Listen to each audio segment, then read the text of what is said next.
இந்த நாட்களில் இப்படிப்பட்ட ஒரு 3 நாள் கூடுகைகள் என்றால் வளர்ந்த சபைகளில் பெரிய சபைகளில் என்ன செய்வார்கள் என்றால் பெரும்பாலும் பிரபலமான ஊழியர்களை அழைப்பார்கள். இல்லை, பிரபலமானவர்களை அழைப்பார்கள். ஒருவேளை பிரபலமானவர்கள் வந்திருந்தால் இப்போ அந்த கூட்டம் என்ன பண்ணியிருக்கோம், அந்த சர்ச்சு ஃபுல்லாக நிறைஞ்சிருக்கும்ல. பிரபலமானவர்கள், அதுவும் குறிப்பாக பாடல் பாடுகிறவர்கள், இல்லை பிரசங்கம் பண்ணுகிறவர்களை காட்டிலையும் பாடல் பாடுகிறவர்களுக்கு தான் இன்றைக்கி மவுசு அதிகமாக இருக்குது கிறிஸ்தவ வட்டாரத்தில். ஆனால் ஆண்டுடைய வார்த்தை கேட்க வந்திருக்கிற நீங்கள் பாக்கியவான்கள். ஒருவேளை என்ன நிறைய பேருக்கு தெரியாது, முகமறியாதவன், ஆனாலும் ஆண்டுடைய சமூகத்தில் போய் ஆண்டுடைய வார்த்தையை கேட்க வேண்டும் என்று நீங்கள் வந்திருக்கிறீங்க. பார்த்தீங்களா, நிச்சயமாகவே ஆண்டவர் உங்களை ஆசீர்வதிப்பாராக.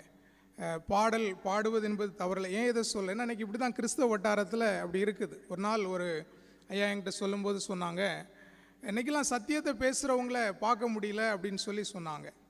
அப்போ நான் சொன்னேன், சத்தியத்தை பேசுகிறவங்களை எங்கே கூட்டு பயன்படுத்துகிறாங்க, இல்லை பாடல் பாடுறவங்கள தான் கூட்டு பயன்படுத்துகிறாங்க அப்படின்னு. உடனே அவருடைய முகம் மாறிடுச்சு. ஏன்னா அவரும் அப்படிப்பட்ட காரியத்தை அதிகமாக செய்கிறவர். ஏன் இதை சொல்கிறேன் அப்படின்னா, அந்த நாட்களில் இப்படிப்பட்ட ஒரு இருதயத்தை அருமையான வட்டார போதகர் ஐயா அவர்களுக்கு தந்து, ஏன்னா வளர்ந்த சபை, நானும் நிறைய இடங்களில் போய் ஊழியங்களை செய்கிறேன். சின்ன சின்ன சபைகளில் எடுக்கும்போது ஒருவேளை முகமறியாதவர்களாக இருந்தாலும் அவர்கள் சத்தியத்தை அறிவிக்கிறவர்கள், நன்றாக ஆண்டுடைய வார்த்தையை பகிர்ந்து கொள்கிறவர்கள் என்று அவர்களை கூட்டு பயன்படுத்துவார்கள். பெரும்பாலும் இப்படிப்பட்ட வளர்ந்த சபைகளில் பிரபலமானவர்களை தான் அவர்கள் கூப்பிட்டு பயன்படுத்துவது வழக்கம். ஆனால் நீங்கள் அதை செய்யலை, அது எனக்கு ரொம்ப சந்தோஷமாக இருக்கிறது. ஆண்டவர் பெரிய காரியங்களை செய்வாராக. நம்ம ஆண்டுடைய